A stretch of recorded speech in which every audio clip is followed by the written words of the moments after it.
In April 2019, a fire started in Notre Dame. It engulfed the spire, destroyed the wooden roof, and weakened the stone vault before firefighters were able to extinguish it hours later. The damage to the cathedral was extensive, but there was never any question about whether it would be restored or not. Of course, the French government would try. And money poured in from companies all over the world, including from French game developer Ubisoft. And in the weeks following the fire, articles started popping up with another exciting idea. Perhaps Ubisoft could also guide restoration of the cathedral by contributing its incredibly detailed 3D models from the much-maligned 2014 video game Assassin's Creed Unity. Could they? I'm gonna tell you. Graphically, Unity holds up incredibly well, even 7 years later, and the star is Notre Dame. Unity's senior level artist Caroline Mius spent 2 years building the cathedral in-game, and there was immense pressure to get it right. Unity's Notre Dame is stunning in its scale, in the way light filters through the glass and smoke drifts from lit sensors. The rose windows glow. The game barely asks you to suspend disbelief. It feels true. And it would be such a beautiful narrative, wouldn't it?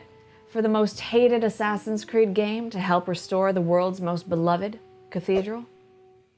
Alas! As it turns out, Unity's Notre Dame is not a totally faithful reproduction.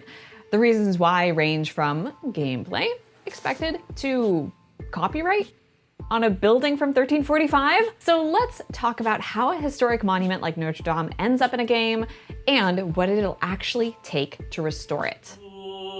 Notre Dame de Paris was designed as a place of worship.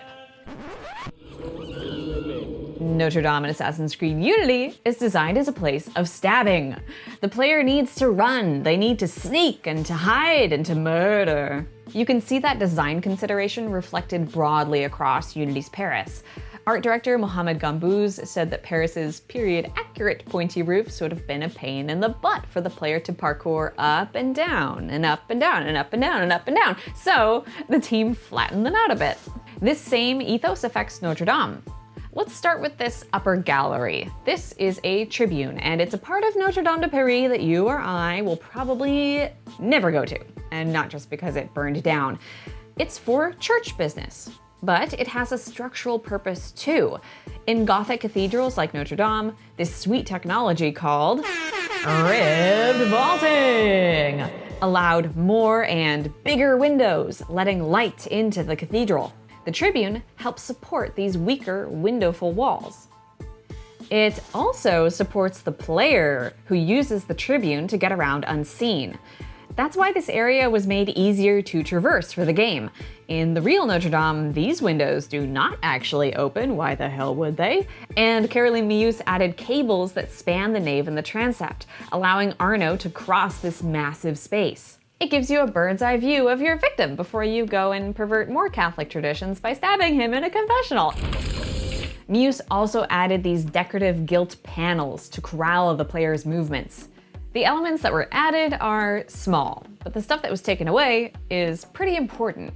Unity's Notre Dame is missing the iconic red door. It's also missing an entire building. The sacristy is on Notre Dame's south face. It's where relics are kept and where the clergy would enter from. Our version was built in the 1800s, but there was a sacristy here during the French Revolution. I'm honestly not sure why these things were removed, and Ubisoft declined to comment for this video. If I had to hazard a guess though, I would say just to simplify the cathedral's design. The detail in a single close-up of Notre Dame's western facade is mind-boggling. There are geometric shapes and biblical figures and delicate little columns. The tympana are full of sculptures, and the doors are flanked by the Pope's most prized Warhammer figurines. And none of that is going to fly for a video game. It would take way too much processing power to render all of these as 3D objects. Instead, these tympana are flat.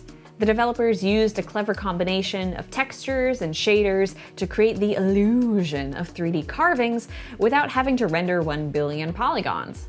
And as you can see, now that I'm making you stare at them for a long time, there's only 2 dudes on Unity's Notre Dame, Cross Dude and Book Dude. And they're not the same statues that are on the real cathedral. We have France's copyright laws to thank for that. Now, how can a building that was finished in the 14th century be under copyright? Well, Notre Dame de Paris is a designated historic monument. It's owned by the French state, and along with all the rules about how nobody can tear it down to build a shopping center, there are also limitations on how it can be reproduced for commercial works, like, say, a video game.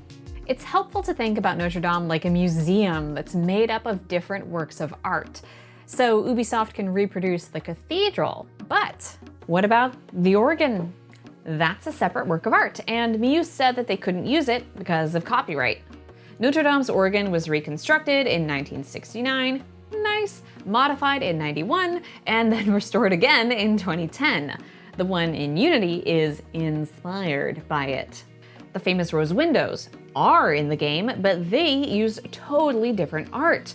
It's the same image, just replicated over and over, which gives the look and feel of the original stained glass, but without needing to seek out a separate license just to make these windows. So when you look at something like the Western facade and start thinking about how many individual pieces are in it, a detail perfect recreation of Notre Dame for a commercial project starts to sound, impossible. Caroline Miyus took this all in stride, and obviously did a killer job.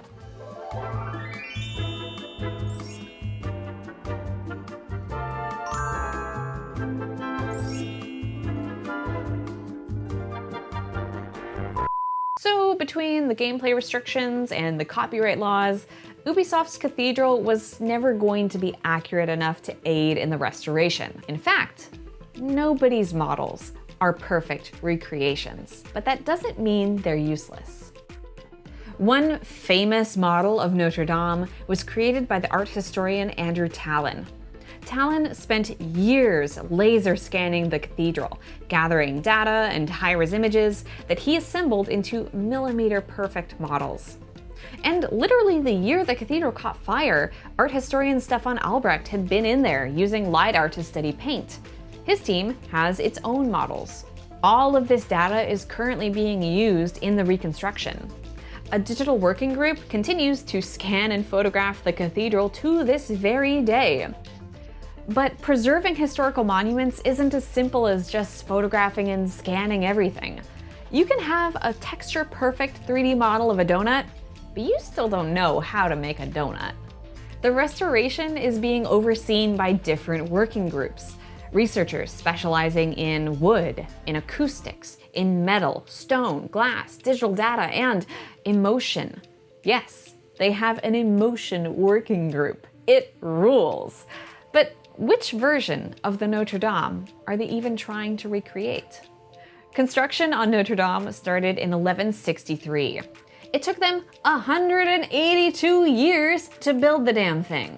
In 1726, the Archbishop of Paris took down all the gargoyles and replaced the stained glass with unstained glass. During the French Revolution, revolutionaries ceremonially beheaded these statues of biblical kings because, well, yeah. Napoleon had the cathedral whitewashed for his coronation. And in the 19th century, Notre Dame underwent its biggest renovation yet. The primary architect, Eugène Viollet-le-Duc, wanted to preserve the cathedral's medieval heritage, but he also wanted to preserve the building, period. He added lead rain gutters and gargoyle rain spouts. His argument was that, hey, if they had known about gutters in 1200, wouldn't they have wanted them? He replaced the desecrated kings and added metal statues of apostles to the roof.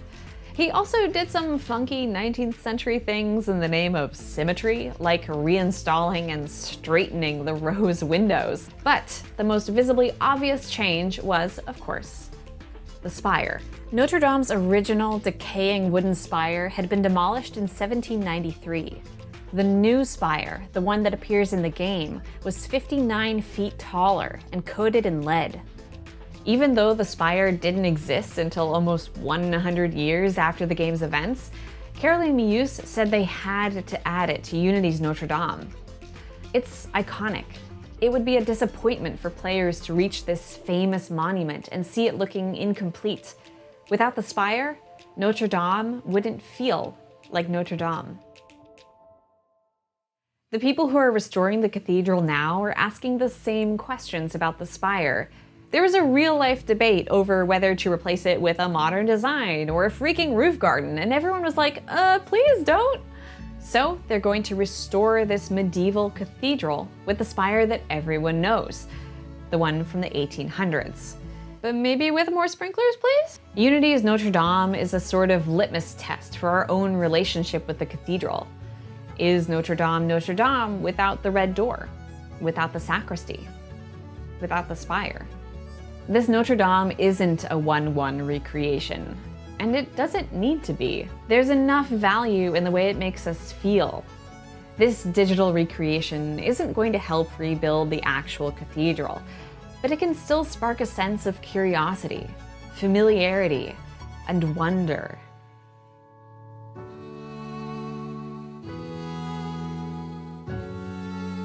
This video would not have been possible without the help of Professor Jennifer Feltman at the University of Alabama. She talked to me about the restoration and the cathedral's history and helped me find research and looked at the cathedral in-game with me and went, huh.